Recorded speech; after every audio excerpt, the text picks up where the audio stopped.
slaps the hell out of me. And I said, John, when I come running out of this corner, I want you to arm drag me, okay? Because me and John used to wrestle as kids, so John knows how to do the arm drags and everything, lock up and the whole deal.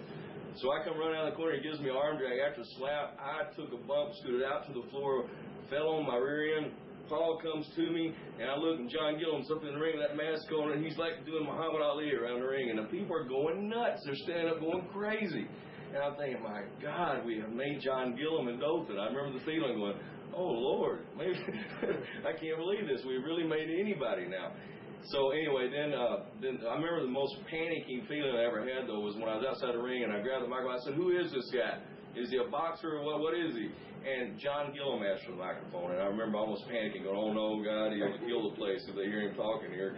And so I remember yelling, no, put the microphone down. John did. I went back into the ring, jumped him, gave him like 3 pile drivers. I said, now I'm going to pull the mask off. I pulled the mask off. Now the people feel like they just got screwed, paid their hard-earned money to see this, and we've taken advantage of it.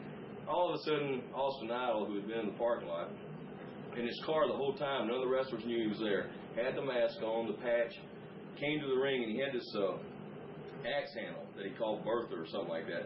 He brought it into the ring and started whacking me with it, and I was bleeding from it. And then we let him take Paulie and break his arm with it. And the people loved it, went crazy. And Dothan stayed up from there, and I went back home that night, and everybody couldn't believe it. And John Gillum left the ring with Austin Idol. The people loved him because Idol, in the end, kicked the tire at us, and the people loved it and left there happy. And that's the reason why I messed with him at the start of it. It was mind games with the wrestlers, because you find out then who your stooges are, who's going to go behind your back and knife you in the back. So Monday morning, I was in the office for David Woods to come in to say, after about 10 minutes of our meeting, and he goes, by the way, I heard John Gillum worked the main event in Dothan. And I said, yeah. And he said, how come? And I knew he'd heard probably a lot of different stories, and I gave him the full story, and he understood, and he got a big kick out of it, and that was my greatest John Gillum story. He worked the main event in Dothan to a sold-out crowd. So you can do it with anybody. If you brought all this business up in Alabama, why the hell were you forced out? The worst problem in our business is that it's like right now what's going on is that the reasons why everyone's happy, and I'm talking about everyone, I think everyone out there knows what I'm talking about, is people want to knock Vince McMahon or knock our business or knock Ted Turner, who he's hiring and whatever, and we're so into that we don't, and guys, it's just like the guys in our business are always hoping that this booker if this booker that comes in doesn't do exactly with that person what they think should be done, well, they're going to knock him in the back and let's get somebody else in here. And that struggle, that power struggle goes on from day one when the booker takes over. As with the boys, you've got to try to keep harmony, but there's always those select few that think they can do the job a little bit better or have a person that will keep them in the right spot. It had grown there. I think David Woods thought that I had gotten too independent, but that's just the way I work. That's not anything. That's nothing personal. I think David Woods. I think a year later, me and him talked and everything. He said if he'd known me he become to know me after I worked for him, that he would understand that. But I like to be left alone and really not be bothered by George Steinbrenner type owners that want to have hands on. I'm better off just being left alone.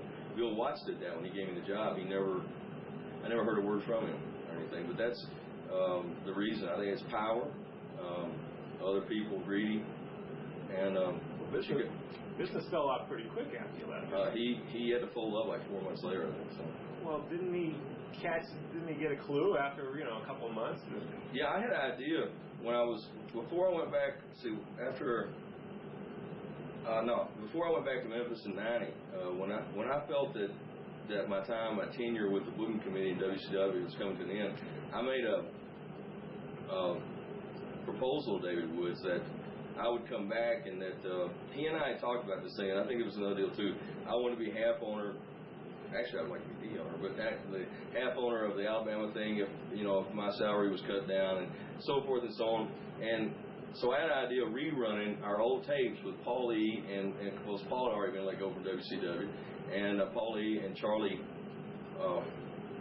Platt, who was our show host and everything, redoing the shows. Like I said, this was from this time, re-showing over 6 weeks and then restart up the Alabama territory. But they didn't like Paul E., and they didn't understand Paul, and I did, and I just didn't want to go back there without him.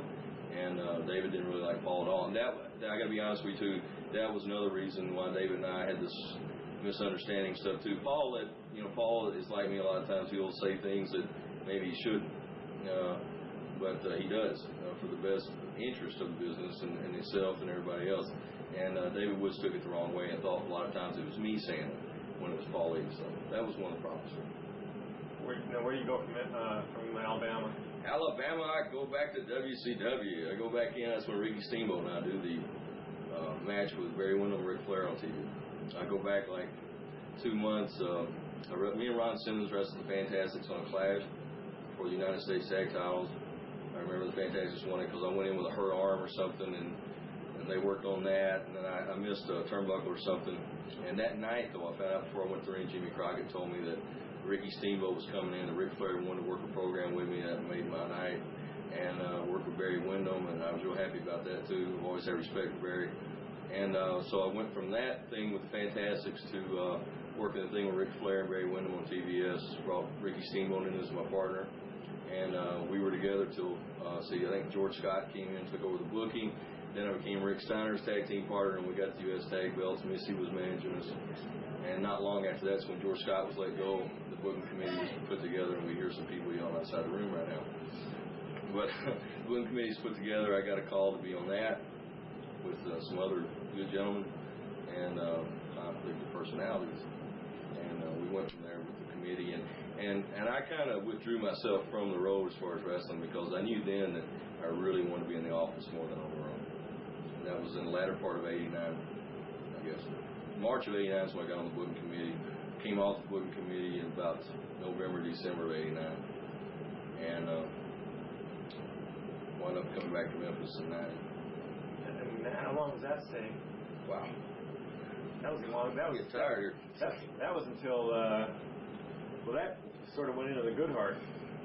Yeah, see, that also in '90 is when me and Missy busted up, and there was a lot of things that played on that too. At the end of the booking committee run, Kevin Sullivan was on there. He had his girlfriend, whatever, Nancy, using her some stuff. Flair liked her. Flair made the power play to get the booking job, got it. Missy was off TV. Missy's ego didn't like that too much, and I understand that, but it's very hard dealing with that at home. And also me working in the office only committee, me getting blamed because she wasn't on TV and was supposed to stay at home. It was very hard. It was a very complex situation. It was a time when I wish that we could have separated business and personal, but it was both, and it wound up being too much for either one of us actually to handle. So we ended the marriage in '90, and I came back home.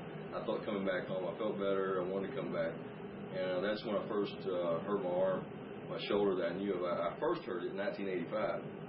Match Randy Savage in Evansville, Indiana, and I come off the top rope with an elbow like this. I used left arm to show you. And as I came down, Randy stood up, and his head caught under my elbow and shot my arm straight in the air, and I heard a pop. And from that day on, my shoulder just gave me trouble. And then the more bumps I took, the more things I did with it, the worse it got. And in '90, I remember, like in about March of 1990, in a match with the Freebirds, Johnny Ace was my partner, somewhere in North Carolina somewhere. And I remember reaching out for the ropes to pull myself up with my right arm, and I couldn't pull. And I knew then. And I went home, and I called the doctor, WCW doctor, and I went to him like 3 times. He did these tests. He didn't find the tear. I felt like it was being railroaded kind of a little bit. Is that a rotator cuff? Yeah, because I knew that I had been, I wasn't on the end real good with WCW at this time. I mean, I had my wrestling job, still under contract, getting my money, but I knew I wasn't politically in with the booking committee or the booker being Ric Flair. About that time also, he lost his job. Ole took over while I was hurt, and that's also another decision. I just wanted to get out, but Jim Hurt let me out of my contract, and I came back to Memphis in 1990. That's when I got the booking job in Memphis, I guess like 2 months later, my first full-time booking job in Memphis. And we had the big tournament in Memphis for the world title, brought Funk.